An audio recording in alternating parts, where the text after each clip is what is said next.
వాడెవడో మొన్నొచ్చి 2 కథలు చెప్తే అది ప్రేమ అంటే అయ్యా మళ్ళీ ఇదేనా నా బతుకు. చిన్నప్పుడు ఇంట్లో టీవీ లేదని పక్కింటికి పోయి తొంగి తొంగి టీవీ చూస్తూ ఉంటే నా బిడ్డకి అట్లా గలీజ్గా చూడొద్దు అని చెప్పి లోన్ తీసుకుని మరీ కలర్ టీవీ కొన్నా అన్న. పొలం మీద పురుగులు పడితే మందు కొట్టాలా, మన ఇంట్లో అమ్మాయి ప్రేమలో పడితే వాని మీద యాసిడ్ పోయాలి, అది ఒక్కటే మా కాడా. నన్ను అడిగితే నేను చెప్తుండే కదా. మజాక్ చేస్తుండాడు. నువ్వు నా జాగాలో ఉంటే ఇట్లా చేస్తావన్నా మంగపతి ఊకుంటాడా? నీ కూతురని కలబడుతుండా కేసు పెట్టు అన్నా వాని మీద కేసు పెట్టుడు బుర్ర పెట్టద్దన్నా అని బొంద పెట్టాలి. సో యాసిడ్ పోస్తానంటావు. పక్క వాళ్ళ ఇళ్ళకి పోయి మెడలు నరుకుతాను ఆ కొడుకులను ఒక్కొక్కడిని. ఆడపిల్ల ఉన్న ప్రతి తండ్రి మంగపతే. అందరికీ నమస్కారం. ఏంటి మంగపతి మళ్ళీ వచ్చాడు అనుకుంటున్నారా? ఉంది.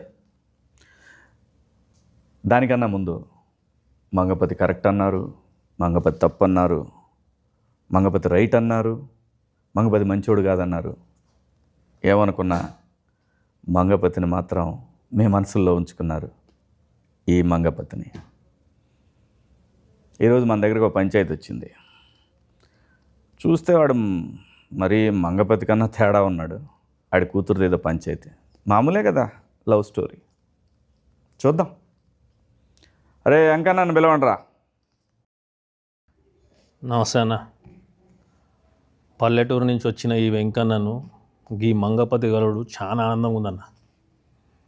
నాదేం కొత్త కథ కాదన్నా. నీ కథే నా కథ, నీ బాధ నా బాధ ఒకటే. కానీ నీ వెనకాల జనం, మంది, బలగం, డబ్బున్నదన్నా. నా కాడ ఏముందన్నా? నా కాడ నా కూతురి మీద ప్రేమ. గదే నా జనం, గదే నా బలం, నదే నా బలగం. అట్లాంటిది ఈ నా కొడుకు బ్యాండ్ కొట్టుకునేటోడు నా కూతురికి లైన్ వేసి దాన్ని మాయలా పడేసి ఇప్పుడు అది వాడినే పెళ్లి చేసుకుంటా అనే స్టేజ్కి తీసుకొచ్చిండన్న. తప్పన్నా ఇది? కరెక్ట్ కాదన్నా ఇది? దీంట్లో ఏం న్యాయం ఉందన్నా? నువ్వు న్యాయం చెప్తావని నీ కాడకు వచ్చినా అన్న. నువ్వే న్యాయం చెప్పాలి. నీకు ఎక్కడ నచ్చలే రాజుగాడు? అన్న నాకు గవర్నమెంట్ ఉద్యోగం ఉన్నది, నా పెండ్లం నాకు ఉద్యోగం ఉన్నదని పెళ్లి చేసుకున్నది. అవలాగానే లేక ఇళ్ళల్లో తిరుగు రోడ్ల పాటు తిరిగితే చేసుకోరా. మరి అట్లయితే ప్రపంచమంతా మొగుళ్ళందరికీ గవర్నమెంట్ ఉద్యోగాలు ఉండాలంటావా ఏంది? ప్రపంచంలో మొగుళ్ళని నేనేం చేసుకోవాలన్నా? నా కూతురు మొగుడికి గవర్నమెంట్ జాబ్ కావాలి, లేకుంటే నేను చేయ. మా పెన్నాము అక్కకు వాళ్ళ కూతురుకు గవర్నమెంట్ జాబ్ ఉన్నోని పెళ్లి చేశారు, వాళ్ళ చెల్లకు గవర్నమెంట్ జాబ్ ఉన్నోని పెళ్లి చేశారు. మరి నేనేమో అవలగానా అన్నా? నా కూతురు ఏమైనా అవలదా? నా కూతురు కూడా గవర్నమెంట్ జాబే కావాలి, అంతే. ఉద్యోగం లేకపోతే ఇవ్వద్దు అనుకున్నావు. అంతే అన్న. మరి ఏదో తప్పుడు కేసు పెట్టి లోపల దోయాల్సింది కదా, ఎందుకు అంత తెచ్చినావు? మా ఊర్లో తప్పుడుకి ఇప్పుడు కేసులు ఏమి ఉండదన్నా. కాలు చేతులు ఎర్రగొట్టుడు, సంపుడు, బొందబెట్టుడు, మా కాడ గియే కేసులు. మరి అయ్యేం చేయలేగాను అన్నా. నిన్ను కూడా ఇట్లనే అన్నారు కదన్నా, కేసు పెడితే తప్పు చేసినావు మంగపతి అని. అవునులే. కాదన్నా, తప్పు చేయలే నువ్వు. ఆ బాడుకో నా కొడుకులకు కరెక్ట్ చేసినావు నువ్వు. నేను మా ఊర్లో పద్ధతి ప్రకారం చేసిన. ఒక వర్గానికి నువ్వు ఇన్స్పిరేషన్ అన్నా. నా ఫ్యాన్స్ ఉన్నారంటావు? నాకన్నా నాకు చాలామంది అన్న. నేను నీకు పెద్ద ఫ్యాన్ అన్నా. నువ్వు ఏడైతే బంద్ చేసినావు ఆడకెళ్ళి షురూ చేసిన నేను. నువ్వు ఒకసారి మా ఊరికి వస్తే తెలుస్తుంది కదన్నా, గవర్నమెంట్ జాబ్ లేకుంటే ఇట్లా చూస్తారని. కానీ పోరగాడు మంచి బాగున్నాడు కదా. ఏం చేసుకుంటామన్నా బాగుంటే? ఇంట్లో అద్దం లెక్క పెట్టుకోవాలి. కూడెవడు పెడతాడు, బట్ట ఎవడు పెడతాడు, తిండెవడు పెడతాడు, సంపాదన ఎవడు చేస్తాడు. నాకా కాలువాలు మన కాలుండి కూడా కుంటోడు అన్నాడు. ఉద్యోగం లేకపోతే కాలుండి కుంటోడు అవుతాడన్నా. నా కూతురుని మంచిగా చూసుకునేటోడు కావాలన్నా, అంతే. వినలే. మరి నువ్వే చెప్తున్నావు మంచిగా చూసుకునేవాడు కావాలన్నావు. అవునన్నా. మళ్ళీ ఉద్యోగం కావాలంటున్నావు. ఉద్యోగం ఉన్నోడు మంచిగా చూసుకోకపోతే ఏం చేస్తావు? నేను చూసుకుంటున్నానన్న పెళ్ళంని అట్లనే. ఉద్యోగం ఉంటే పైసలు ఉంటాయి, పైసలు ఉంటాయి. నీ వయసు అయిపోయినాక ఏం చేస్తావు? అందుకే వయసు ఉన్నప్పుడే ఏమైనా సరి చేద్దామని చెప్పి. నీ వయసు అయిపోయినాక ఏం చేస్తావు? ఒకవేళ నీ బిడ్డను బాగా చూసుకోకపోతే ఏం చేస్తామని? నిన్ను చూసేవాడు ఉండదు కదా. మరి అదే ఊళ్ళో కూడా అయితే వాడు మంచిగా చూసుకుంటాడేమో కదా నిన్ను. నీకు ఆ కాలు లేదు, పెళ్ళామా కొంచెం నీ కాలు చేయి పడిందంటే ఇంకా 2 చేతులు కూడా పడ్డాయంటే పెళ్ళాం కూడా నిన్ను బయట పెట్టుడే బొంద పెట్టుడే రెండిట్లో ఏదో ఒకటి ఉంటుంది. నేను నా గురించి అంత ఆలోచించాలి అన్న. నేను నా కూతురు మీద ప్రేమ, నా బిడ్డ అంటే నాకు ఇష్టం. చిన్నప్పుడు దానికి చీమ కుడితే ఈ కుంటికాలతో పోయి చీమను చంపినా అన్న. నేను గుడ్డలు కొనిచ్చిన, మంచి తిండి పెట్టిన. నా బట్టలు చూడండి ఎట్టుంది. దానికి ఎట్లా కొనిచ్చిన నా బట్టలు? పట్టు చీర. పక్కింట్లో మా ఇంట్లో టీవీ లేదని తొంగి తొంగి టీవీ చూస్తుందని చెప్పి నా సగం ఆస్తి అమ్మి టీవీ కొన్నానన్నా నేను. కలర్ టీవీని ఎట్లా మనము కొనుక్కుని రుద్ది క్లీన్ చేసి పెట్టుకుంటాం, దానికన్నా మంచిగా చూసుకున్నాను దాన్ని. దాని అమ్మకు కూడా ఏమీ లే అన్న. నేను ఎప్పుడు నా జిందగీలో ఒకటే కోరిక ఉండే, నా బిడ్డ ఏడున్నా కూడా సుఖంగా ఉండాలి, నవ్వుతూ ఉండాలి. ఏం చేయలే అన్న దానికి?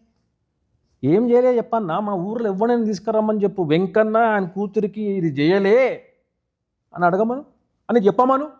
నన్ను నేనే పొందబెట్టుకుంటా. అంత ప్రేమించినా దాన్ని నేను. ఏమీ ఇవ్వలేదన్న దానికి. చదువు చెప్పలేదా, బట్టలు కొనియలేదా, తిండి పెట్టలేదా? అంత దగ్గర చూసుకుంటే వాడు ఎవడో గొట్టంగాడు వచ్చి బ్యాండ్ కొట్టుకునేటోడు ఆడొచ్చి 4 కుళ్ళు జోకులు చెప్పి షికారు తిప్పి లూన పైన తప్పులు కొట్టి ప్రేమ మాటలు 4 చెప్తే అది అంత లేచిపోతుందా అన్న? అంటే ఇన్నేళ్ళు చిన్నప్పటికెళ్ళి నేను చేసింది గది ప్రేమ కాదు. వాడెవడో మొన్న వచ్చి 2 కథలు చెప్తే అది ప్రేమ. గిట్లుంటుందా అన్న? అంటే అయ్యామ్మలది ఇదే అన్నా నా బతుకు. ఏమని చెప్పుకోవాలన్నా? ఇది తప్పనేది, ఇది తప్పు అన్నా. రేపు పొద్దుగాల నా బిడ్డకు ఎవరైనా గవర్నమెంట్ సంబంధం ఉన్నోడు వచ్చి నేను చేసుకుంటా నీ బిడ్డనంటే గుండెకాయ కోసి దానికి ఇస్తానా? గుండెకాయ కోసిస్తా దానికి. గది నా ప్రేమ అంటే. ఆడిస్తాడు అన్నా గుండెకాయ ఇస్తాడు. ఆడు రాజుగాడు మంగపతి ఇట్లా చేస్తాడా అన్నా? నువ్వు నా జాగాలో ఉంటే ఇట్లా చేస్తావు అన్నా? నువ్వు తండ్రివి కావా? నీకు ప్రేమ లేదా నీ కూతురు అంటే? ఎవడైనా ఇట్లా చేస్తే నువ్వు ఊకుంటావన్నా? మంగపతి ఊకుంటాడా? ఊళ్ళో వాళ్ళందరూ అంతే చేసిరా? ఊళ్ళో వస్తుంది నాకు తెలియదన్నా. నాకు ఎట్ట దోచినా గట్ట చేసిన అన్న అంతే. అసలుకి లవ్వుకి ఇవ్వేందన్నా అర్థం కాదు నాకు. ఆయన వయసు ఎంత? ఆడి ఇంటి చుట్టుపక్కల తిరుగుడేంది, బ్యాండు కొట్టుడేంది, ఇక పనికి మాల వాళ్ళు ఏంది దాంతోటి. ఇట్లనా మా ఊర్లో నా ఇజ్జత్ ఏం కావాలి? నా బిడ్డని పెళ్లి చేసుకునేటోనికి గవర్నమెంట్ జాబ్ ఉండాలి. నా గవర్నమెంట్ జాబ్ ఉంది కాబట్టి మా ఊర్లో ఇజ్జత్ ఇస్తున్నారు నన్ను. గవర్నమెంట్లో జాబులు ఇస్తలేవు కదా, లేవు కదా, ఏం చేయాలి? అందుకే అన్న అని పట్నం పోమని చెప్పిన. వాడు పట్నం పోకుండా ఏం చేసిండు? నా పిల్లని వేసుకుని తిరుగుతుండు. నువ్వు ఇయ్యవేమో అని కదా, ఇందానా బిడ్డని ఇయ్యవేమో అని కదా. వాడు గవర్నమెంట్ జాబ్లు అయితే ఇచ్చేది లేదన్నా. కాంటే చంపేస్తా బిడ్డను, కానీ వానికైతే ఇయ్య యుద్ధం లేకపోతే. అదే అన్నా, నువ్వు ఎట్ట మాట్లాడుతున్నావు అంటే నువ్వు అసలు ఏం విలువనట్టే మాట్లాడుతున్నావు. నేను చూసినా అన్న, నీ కథ మొత్తం తెలుసు నాకు. నిన్ను ఒక ఇదిగా తీసుకున్నా. నిన్ను చూసి నేను నేర్చుకున్నా ఎట్లా చక్కగా పెట్టాలి కొడుకులని చెప్పి. నువ్వేందన్నా నాకు రివర్స్ వేసుకుంటున్నావు? నేను ఇన్స్పిరేషన్ అంటున్నావు. నేను ఎందుకు వద్దన్నాను? అలా వయసు ఏంది, అలా కథ ఏంది, రేపు ఏడ ఇబ్బంది పడుతుంది అనేది అది నా ప్రేమ అన్నా. నీ ప్రేమ గొప్పది, నేను కాదనట్లేదు. కానీ అది నాది. దాన్ని నేను పెంచినా, దాని గుడ్డ నేను ఇచ్చినా, తిండి నేను పెట్టినా, చదువు నేను చెప్పిస్తున్నా. అది నాది, నా సొంతము. నీ పొలం మీద ఎవడైనా చేస్తే ఊకుంటావన్నా? నరికి పాడుతూ పోవా? గది కూడా నేను కదా అదే చేస్తాను. నువ్వు అసలు కుంకుమ కొట్టవయ్యావు, నా కూతురు ఇమ్మంటున్నావు. మజాక్ చేస్తుండాడు. పెళ్లి చేయకు. చెయ్యనన్నా, నేను బతుకుండగానే పెళ్లి చేసి దానికి ఏమైనా అయితే నేను ఏం కావాలి? మరి ఎందుకు పని చేసినావు?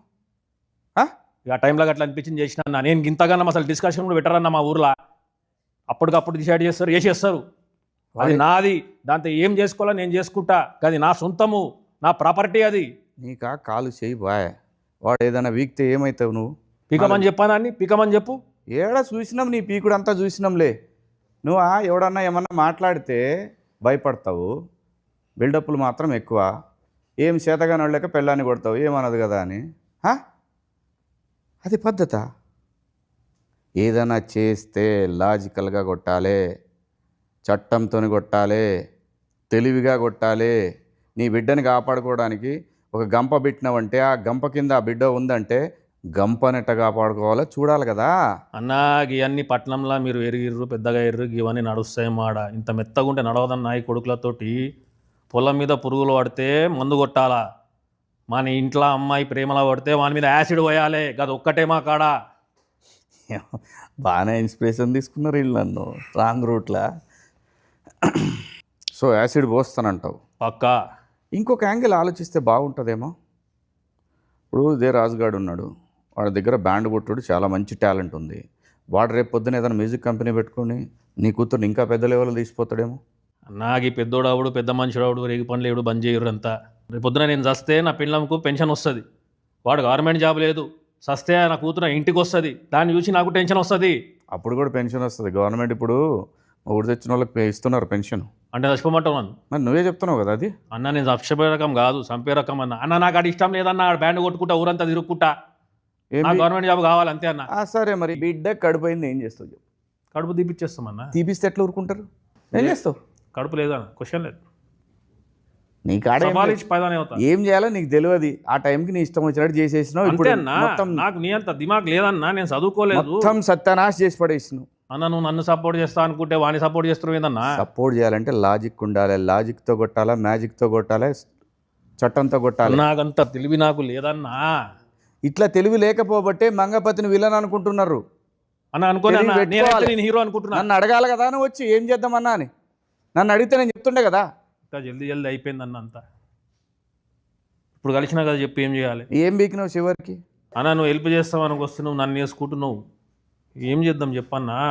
నేను ఎవరిని వేసుకోను. నేను చెప్పేది ఒక్కటే, తప్పు చేసిండా, దొంగతనం చేసినా కేసు పెట్టు. నీ కూతురని కలబడుతుండా కేసు పెట్టు. నీకు తెలిసిన పని ఏదైనా సరే ఒకటి తెలివితో చేయాలి తప్ప మనం ఇష్టం వచ్చినట్టు పోతే సమాజం మొత్తం మనకు అగెన్స్టే కూర్చుంటుంది. అప్పుడు ఏం చేస్తాం? అన్నా వాని మీద కేసు పెట్టుడు, బుర్ర పెట్టద్దన్నా అని బొంద పెట్టాలి. సింపుల్. కేసులు పెట్టుడు ఏందన్నా? ఇవాళ రేపు చాలా ఉంది సోషల్ మీడియా, నిన్ను బొందలో పెడతారు. ఫస్ట్ ఎప్పుడైనా ఆడపిల్ల పక్కకి సింపతి ఎక్కువ వస్తుంది తెలుసా నీకు? అది కదా కావాలి మనం. దాని యాంగిల్లో కొట్టాలి కదా వాడిని. ప్రతి వాడికి ఆడపిల్ల అంటే ఆ వయసులో ప్రతి వాడికి అట్రాక్షన్ ఉంటుంది. దాన్ని మనం ఎట్లా డైవర్ట్ చేయాలి? ఏమో అన్నా, మా ఊర్లో ఏం జరుగుతుందో ఏం తెలియదు. మొన్ననే ఇంత ఊరు ఎందుకు తెలియదా? ఊరు మొత్తం తెలిసిపోయాగా. మొన్న నలుగురిని పాతి పెట్టిరన్నా, బయటకే రాలే ఊరు బయటకు. ఈ నిజము గట్లనే మెయింటైన్ చేస్తున్నాం. ఆడ ఊరు లోపలికి వచ్చినోడు ఊరు బయటకు ఎవడు పోయిండు ఇవ్వని తెలియదన్నా. అది ఇప్పుడు బయటకు వచ్చే కదా ఇదంతా. ఏం చేస్తావు, మన కిస్మత్ గలీజ్ ఉండే బయటపడ్డాం. నువ్వు రమ్మని వచ్చినా నేను పట్నంకు, నేను కలుద్దామని నీ అభిమాని నన్న నేను. నువ్వేమన్నా ఇంత సాఫ్ట్గా మాట్లాడుతున్నావు? అసలు నాతో పాటు వచ్చి వాడిని వేసేస్తావేమో అనుకున్నా నేను. వెంకన్న, ఏది రైటు ఏది రాంగో అనేది పక్కన పెడితే ఆడపిల్ల ఉన్న ప్రతి తండ్రి మంగపతే. ఇదైతే సత్యం. వాని కథ ఏం చేయాలనేది మనం కోర్టులో చూపిద్దాం. అన్నా మంగపతి తప్పు రాంగ్ అని చెప్పి ఎవడోడు అరుస్తున్నట్ట కదన్నా. వాళ్ళు ఎవరో చెప్పన్నా, వాళ్ళ ఇళ్ళకి పోయి మెడలు నరుకుతాను ఆ కొడుకులని ఒక్కొక్కడిని. చూశారు కదా, అది ఇంకో తండ్రి వేదన. ఈ కథని 15 సంవత్సరాల పాటు బొందబెట్టారు ఆ ప్రాంతవాసులు. అదే రాజు వెడ్స్ రాంబాయి కథ. నవంబర్ 21 థియేటర్స్లోకి వస్తూ ఉంది. రండి చూద్దాం ఇంకో తండ్రి ప్రేమ కథ. See you in theatres. మీ మంగపతి.